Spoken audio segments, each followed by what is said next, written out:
नमस्ते दोस्तों, स्वागत है आपका अपने YouTube चैनल परीक्षा अकेडमी पे। तो दोस्तों, हम लोग यूपी टेट सिलेबस के अकॉर्डिंग पढ़ रहे हैं। आज हम लोग पढ़ेंगे हिंदी में समास। ठीक है, बहुत ही इंपॉर्टेंट टॉपिक है समास। इसके भेद से क्वेश्चन हमेशा बनते रहते हैं कि इसके कितने भेद होते हैं, उनके उदाहरण से क्वेश्चन बनते रहते हैं दोस्तों। तो इनको आज अच्छे से समझ लिया जाएगा कि समास किसे कहते हैं, समास के कितने भेद होते हैं, इनके उदाहरण कैसे कैसे बनते हैं। चलिए एक एक करके हम लोग सब चीज देखते हैं। बात कर लेते हैं समास। समास कहते किसे हैं? तो दोस्तों, सबसे पहले समास को जानने से पहले समास शब्द का अर्थ हम लोग जान लेते हैं। उसका अर्थ क्या होता है? संक्षिप्तीकरण। तो समास से आप कोई अगर इसका अर्थ पूछे तो समास का अर्थ ही होता है संक्षिप्तीकरण। यानी अब देखिए इसकी परिभाषा सुनिए, दो नए शब्दों, कोई भी दो शब्दों के मेल से जब एक नया शब्द बनता है तो उसे ही हम क्या कहते हैं? समास। यानी दो शब्द मिलकर दोनों का संक्षिप्त रूप होता है, तो इसीलिए संक्षिप्तीकरण उसे कहा जाता है। तभी क्या होता है? वो समास कहलाता है। और सबसे बड़ी चीज अब इसी में देखिए, दो जो शब्द रहते हैं, ठीक है, उसमें जो पहला पद रहता है उसे पूर्व पद और जो दूसरा पद रहता है उसे उत्तर पद। ध्यान रखिएगा, जो नया पहला वाला पद यानी पहला शब्द रहेगा उसे पूर्व पद और बाद वाला पद यानी उसे क्या कहेंगे? उत्तर पद कहते हैं। ठीक है, ये याद रखिएगा। देखिए वही बता रहे हैं कि मेल से बना तीसरा नया शब्द आपका समास कहलाता है। ठीक है, इसी को समास कहते हैं। समस्त पद, आपसे पूछा जाए समस्त पद किसे कहा जाता है, तो वही दो शब्दों के मेल से बना तीसरा नया शब्द ही समास या समस्त पद कहलाता है। ठीक है, इतना जान लीजिए। और यही प्रक्रिया आपकी क्या कहलाती है? समास प्रक्रिया कहलाती है, पूरा समास कहलाता है। ठीक है, तो दो शब्दों के मेल से जो नया शब्द बनता है वही आपका समास या समस्त पद कहलाता है। प्रथम पद आपका पूर्व पद और जो अंतिम पद रहता है वो उत्तर पद के नाम से जाना जाता है। जैसे देखिए राष्ट्र धनपति। ठीक है, अब देखिए राष्ट्रपति दो पद है, पहला शब्द आपका राष्ट्र हो गया, दूसरा पति। तो पहला जो है वो पूर्व पद है और दूसरा जो है उत्तर पद है। ठीक है, अब ये दोनों मिला के क्या बोलेंगे? राष्ट्र का पति तो क्या होगा? राष्ट्रपति। और यही आपका समस्त पद या समास कहलाएगा। चलिए अगला देखिए, जैसे रसोई घर, इसमें पहला है रसोई और दूसरा है घर, तो रसोई के लिए घर। ठीक है, प्रथम पद आपका रसोई है और उसके लिए घर, ये उत्तर पद है। हथकड़ी, हाथ के लिए कड़ी। ठीक है, हाथ आपका प्रथम पद यानी पूर्व पद और अंतिम पद आपका कड़ी है। नील कमल, तो इसमें नील और कमल, ठीक है, नील आपका क्या है? प्रथम पद पूर्व पद है, कमल आपका उत्तर पद है। ठीक है, यहाँ आपको इतना चीज समझना था, समास किसे कहते हैं और उसका पूर्व पद क्या होता है, उत्तर पद क्या होता है। ठीक है, ये दो चीज आपको समझनी थी जिसको बता दिया गया है। चलिए अब आगे देखते हैं समास के कुल कितने भेद होते हैं। तो दोस्तों, समास के सामान्यतः 6 भेद माने जाते हैं। कभी कभी तत्पुरुष में ही कर्मधारय और द्विगु समास को मिला दिया जाता है, लेकिन अभी ध्यान से देखिए समास के 6 भेद सामान्यतः जो होते हैं 6 भेद पढ़ने होते हैं। देखिए क्या क्या है। पहला आपका तत्पुरुष, कर्मधारय, द्विगु समास, द्वंद्व समास, बहुव्रीहि समास, अव्ययी भाव समास। ये जितनी 6 समास है बहुत ही इंपॉर्टेंट है। इनसे हर एग्जाम, चाहे वो यूपी टेट हो, आने वाला एस टेट होगा या फिर कोई भी एग्जाम होगा, हर एग्जाम में आपको समास से क्वेश्चन देखने को मिलेंगे ही मिलेंगे। तो अच्छे से एक एक करके हम लोग इसको पढ़ते हैं। चलिए पहला देखते हैं अव्ययी भाव समास। ठीक है, देखते हैं क्या होता है ये। इस समास में पूर्व पद प्रधान एवं अव्यय होता है। यानी जो पूर्व पद, अभी मैंने बताया पहला पद क्या होता है? पूर्व पद। यानी जो पहला पद रहेगा, पूर्व पद रहेगा, वो आपका प्रधान, साथ ही साथ क्या रहेगा? अव्यय रहेगा। ठीक है, अव्यय आपको पढ़ाया जा चुका है, तो अव्यय रहेगा। ठीक है, वो उपसर्ग भी आप कह सकते हैं, वो उपसर्ग भी हो सकता है। ठीक है, जैसे यथामति होता है, मति के अनुसार, आमरण, मृत्यु तक, इनमें यथा और आ जो है क्या है? अव्यय है। इसमें देखिए जो यथा रहता है और इसमें आ, ये क्या है? अव्यय है। और एक बात और, जहां एक ही शब्द की बार बार आवृत्ति हो, जब एक ही शब्द की बार बार आवृत्ति यानी पुनरावृत्ति, जब अपने आप को वो दोहराए, तो वहां भी क्या होता है? अव्ययी भाव समास होता है। ये चीज याद रखिएगा। ठीक है, ये इंपॉर्टेंट है। जहां भी एक शब्द की बार बार आवृत्ति यानी बार बार दोहराता है, वहां भी आपका अव्ययी भाव समास होता है। अब देखिए, चलिए उदाहरण देखते हैं। उदाहरण इसके ज्यादा पूछते हैं। देखिए आजीवन, आपका अव्यय है, उपसर्ग है। अब इसका अगर आप विग्रह करेंगे, यानी समास का जब हम उसको विच्छेद करते हैं, समास विग्रह कहलाता है। ठीक है, उसको अलग अलग करते हैं। तो क्या है? आजीवन में देखिए जीवन भर हो जाएगा। यथाशक्ति, शक्ति के अनुसार, इसमें देखिए यथा क्या आ रहा है? आपका अव्यय आ रहा है। यथाक्रम, क्रम के अनुसार, भरपेट, पेट भरकर, ठीक है, हर रोज, रोज रोज, हाथों हाथ, देखिए मैंने बताया जहां एक ही शब्द की बार बार आवृत्ति हो वहां भी आपका क्या होगा, अव्ययी भाव समास, तो हाथों हाथ, हाथ ही हाथ में, रातों रात, रात ही रात में, बीचों बीच, ऐसे जहां भी आपके आवृत्ति यानी जब दोहराए शब्द तो वहां भी आपका क्या होगा, अव्ययी भाव समास होगा। ठीक है, इतना याद रखिएगा। इसमें उपसर्ग और पहला पद आपका अव्यय होगा और प्रथम पद ही प्रधान होगा। ठीक है, अगला देखते हैं हम लोग तत्पुरुष समास। तत्पुरुष समास किसे कहते हैं? इस समास में पूर्व पद गौड़, गौड़ यानी मुख्य नहीं होता, ठीक है, तथा उत्तर पद प्रधान। ध्यान रहेगा, तत्पुरुष में उत्तर पद प्रधान रहता है। पूछेगा किस पद में उत्तर पद प्रधान रहता है, तो याद रखिएगा तत्पुरुष में उत्तर पद प्रधान होता है। अब आगे देखिए, समस्त पद बनाते समय पदों के विभक्ति चिन्हों को लुप्त किया जाता है, यानी विभक्ति चिन्ह हम लोग पढ़ चुके हैं, उनको हम लोग क्या कर देते हैं, हटा देते हैं, लोप कर देते हैं उनका। जैसे देखिए आपका है युद्ध का क्षेत्र, ठीक है, तो इसका जब हम लोग बनाएंगे तत्पुरुष में तो युद्ध क्षेत्र हो जाएगा। दान में वीर, दान वीर, देखिए में आपका जो विभक्ति चिन्ह है उसको हटा दिया जाता है, यानी लोप कर दिया जाता है। शरण में आगत, देखिए में का लोप करके शरणागत हो जाएगा। स्वर्ग को गमन, स्वर्ग गमन हो जाएगा। को आपका लोप हो गया, विभक्ति चिन्ह का लोप हो जाता है, इतना याद रखिएगा। तत्पुरुष में पूरे आपके विभक्ति चिन्ह आते हैं और उसका लोप कर दिया जाता है और उत्तर पद प्रधान होता है। अब देखिए इसके भेद पढ़ लेते हैं। तो कारक की, तत्पुरुष समास के भेद भी होते हैं, तो देखिएगा कारक की दृष्टि से तत्पुरुष समास के 6 भेद होते हैं। कितने भेद होते हैं? 6 भेद दोस्तों।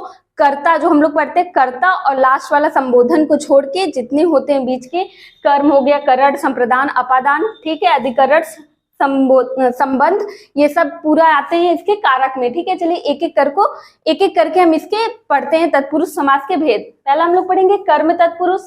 इसका विभक्ति चिन्ह आपको याद होगा, को होता है, कर्ता ने कर्म को, ठीक है, कर्ता को हम लोग हटा देंगे, कर्म से हम लोग पढ़ेंगे कर्म को होता है। अब इसका उदाहरण देखिए, इसका लोप हो जाएगा। जैसे सिद्धि प्राप्त, तो सिद्धि को प्राप्त, ये इसका विग्रह होगा।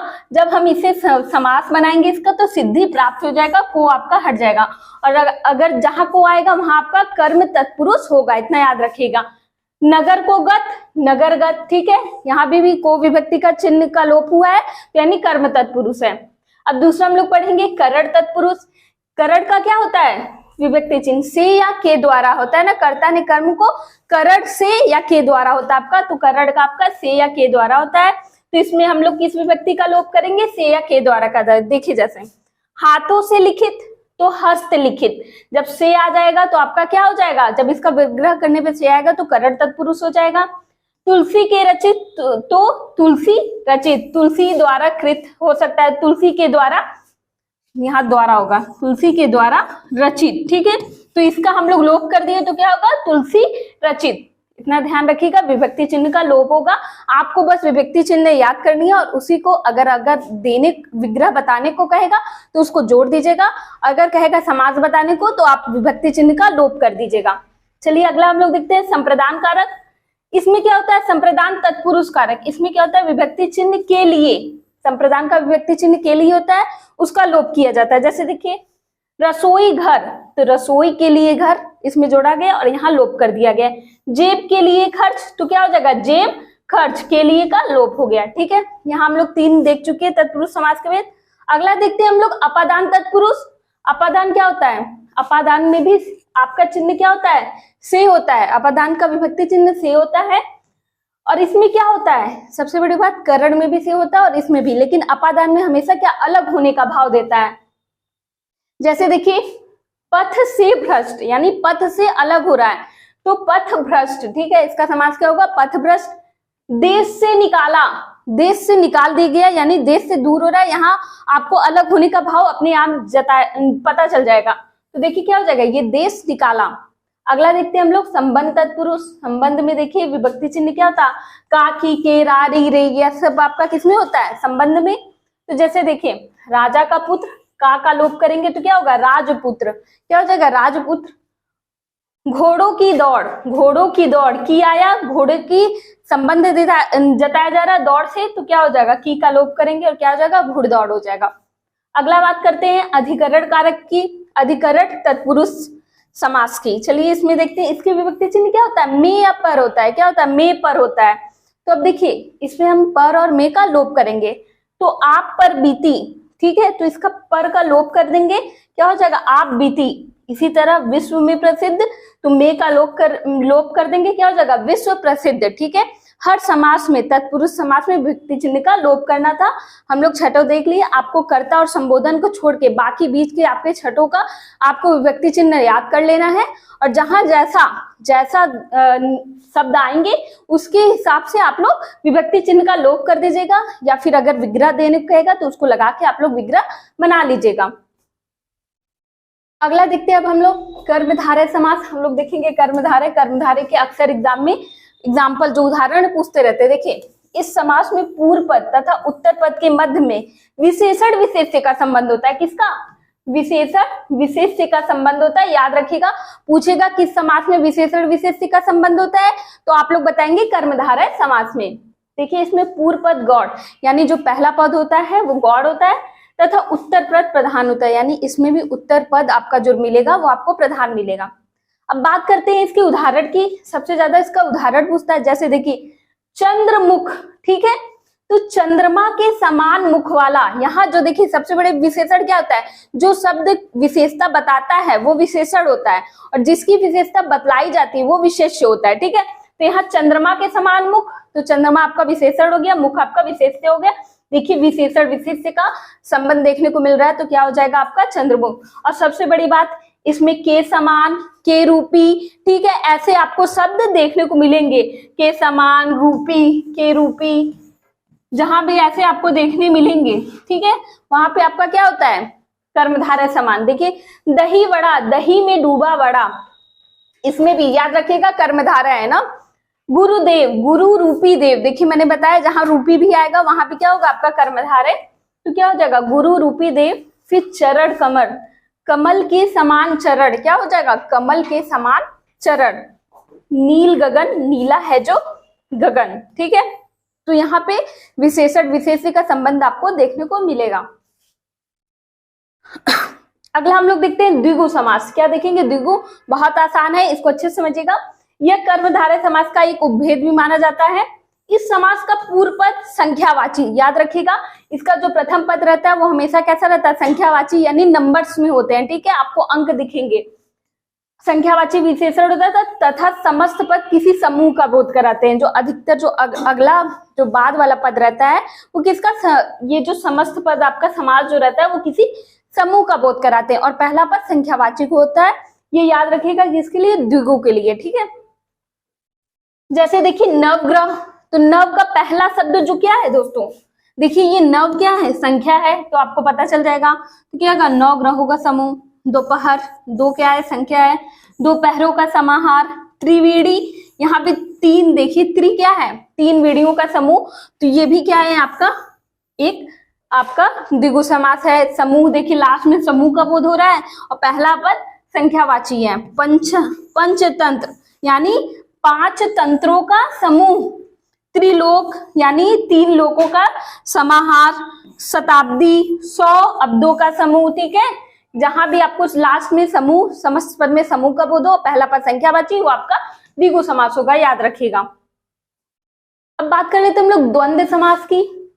देखिए इस समास के दोनों पद प्रधान होते हैं। पूछेगा किस समास में दोनों पद प्रधान होते हैं, तो आप याद रखिएगा द्वंद्व समास में दोनों पद प्रधान होते हैं। तथा विग्रह करने पर योजक, अब योजक क्या आता है, योजक या समुच्चय बोधक शब्दों का प्रयोग होता है। योजक आपके योजक चिन्ह होते हैं वो, और ये सब जो नहीं होता उनका प्रयोग होता है। चलिए देखिए, जैसे जलवायु, अब ये क्या है, इसमें दोनों पद क्या है, प्रधान है, और इनको जब हम विग्रह करेंगे तो जल और वायु हो जाएगा। ठीक है, अपना पराया, इसमें आपको बीच में अधिकतर ये योजक चिन्ह देखने को मिलेगा। अपना पराया, अपना या पराया।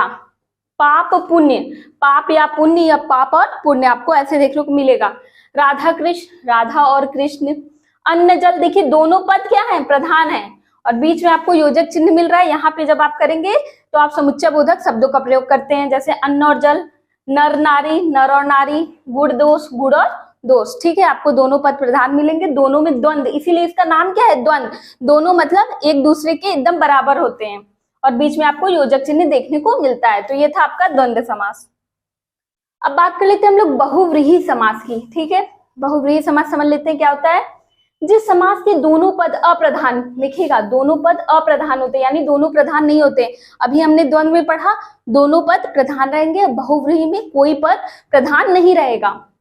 और समस्त पद के अर्थ के अतिरिक्त कोई सांकेतिक अर्थ प्रधान हो, यानी दोनों पद तो अप्रधान रहेंगे, प्रधान नहीं रहेंगे, लेकिन दोनों मिलकर एक नए शब्द की ओर संकेत करेंगे जो प्रधान रहेगा। ठीक है, याद करिएगा, जो दोनों पद प्रधान नहीं रहेंगे लेकिन दोनों मिलकर किसी एक नए अर्थ देने वाले शब्द की ओर संकेत करेंगे, उसे ही हम क्या कहेंगे, बहुव्रीहि समास कहेंगे। जैसे देखिए, गजानन, गज का आनन है जिसका।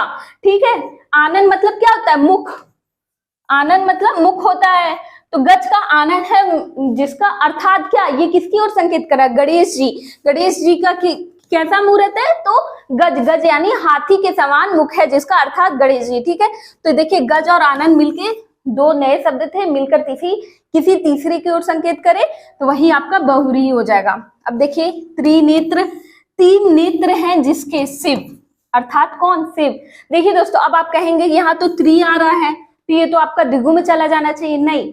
देखिए, जब वो दोनों मिलकर किसी अलग, जब वो रूढ़ किसी अलग चीज के लिए आपके मतलब बताएंगे कि वो किसी और चीज के लिए प्रयोग किया जाता है, तब वो आपका किस में आ जाएगा, बहुव्रीहि। ठीक है, अगर सिर्फ तीन नेत्रों का समूह होता तब तो वो आपका द्विगु में जाता है यहाँ, लेकिन नहीं, त्रिनेत्र हम लोग कहते किसे हैं, शिव जी को। शिव जी के पास, किसके पास त्रिनेत्र हैं, शिव जी के पास, इसलिए त्रिनेत्र आपके लिए शिव जी के लिए प्रयोग होता है, तो ये आपका बहुव्रीहि में जाएगा। अब देखिए, नीलकंठ, नीला है कंठ जिसका, अर्थात कौन, शिव भगवान को ही हम लोग कहते हैं नीलकंठ। फिर देखिए, लंबोदर, लंबा है उदर जिसका, अर्थात कौन, गणेश जी। ठीक है, दशानन, दस है आनंद जिसके, यानी 10 मुखों वाला, 10 है मुख जिसके, कौन, रावण, रावण को कहते हैं दशानन। ठीक है, ये दोनों मिलकर किसी और के लिए प्रयोग किए जा रहे हैं। चतुर्भुज, देखिए यहाँ भी, ये भी आप कह सकते हैं कि क्या द्विगु समास का उदाहरण हो सकता है दशानन चतुर्भुज, लेकिन नहीं, ये सब मिलकर किसी और की ओर संकेत कर रहे हैं। देखिए, चतुर्भुज, 4 भुजाओं वाला, यानी विष्णु भगवान को भी चतुर्भुज कहा जाता है ना। पीतांबर, पीले हैं वस्त्र जिसके, पीले हैं वस्त्र जिसके, तो आपके कृष्ण भगवान को, विष्णु भगवान को पीतांबर भी कहा जाता है, तो याद रखिएगा। ठीक है, गजानन जो किसी दूसरे की ओर संकेत करेंगे वो आपके क्या कहलाएंगे, बहुव्रीहि में आ जाएंगे, इतना याद रखिएगा। ठीक है, और यही अगर विशेषण विशेष्य का संबंध दिखा दिया जाएगा नीलकंठ वगैरह में, नील, तो वो क्या हो जाएगा, आपका कर्मधारय हो जाएगा। ठीक है, लेकिन यहाँ पे जब वो किसी और की ओर संकेत करेंगे तो आपका हमेशा बहुव्रीहि होगा। देखिए, लिखे भी है कर्मधारय और बहुव्रीहि समास में अंतर, बहुत लोग को कंफ्यूजन हो जाती है। तो देखिए, कर्मधारय के समस्त पद का एक पद दूसरे पद का क्या होता है, विशेषण। पहले ही मैंने बताया विशेषण विशेष्य का संबंध होता है, तो इसलिए इसमें शब्दार्थ प्रधान होता है। जैसे नीलकंठ, नीला कंठ, नीला कंठ हो गया कि नहीं, तो ये आपका कर्मधारय में जाएगा। लेकिन देखिए, बहुव्रीहि समस्त के दोनों पदों में विशेषण विशेष का संबंध नहीं होता, क्या होता है, अपितु समस्त पद ही किसी अन्य संज्ञा का विशेषण होता है, यानी जो उसका समस्त पद रहता है, समासिक पद रहता है, वो किसी अन्य की ओर संकेत करता है। ठीक है, और इसका शब्दार्थ गौड़ होता है, इसमें शब्दार्थ पद जो रहता है, इसका शब्द ये प्रधान रहता है, और इसमें ये क्या रहता है, गौड़ रहता है, ये ध्यान रखिएगा। ठीक है, जैसे नीलकंठ में यहाँ देखिए, नीला है कंठ जिसका, अर्थात शिव, वही नीलकंठ है, वही नीलकंठ यहाँ है। ठीक है, आप विग्रह पे ध्यान दीजिएगा। ठीक है, इसके समासिक पद पे। तो दोस्तों, यहाँ पे समास हम लोगों ने पढ़ लिया, समास पढ़ा किसे कहते हैं, उसके उदाहरण देखे, उसके भेद देखे, सारे भेद उदाहरण सहित हम लोग देख लिए। अगर आपको कहीं कोई डाउट हो तो कमेंट बॉक्स में जरूर पूछिएगा, और हमारे वीडियोस को आप ज्यादा से ज्यादा शेयर करिए। इसी तरह हमारा साथ देते रहिए, हमसे जुड़े रहिए। मिलते हैं नए वीडियो में नेक्स्ट टॉपिक के साथ, तब तक के लिए जय हिंद, जय भारत।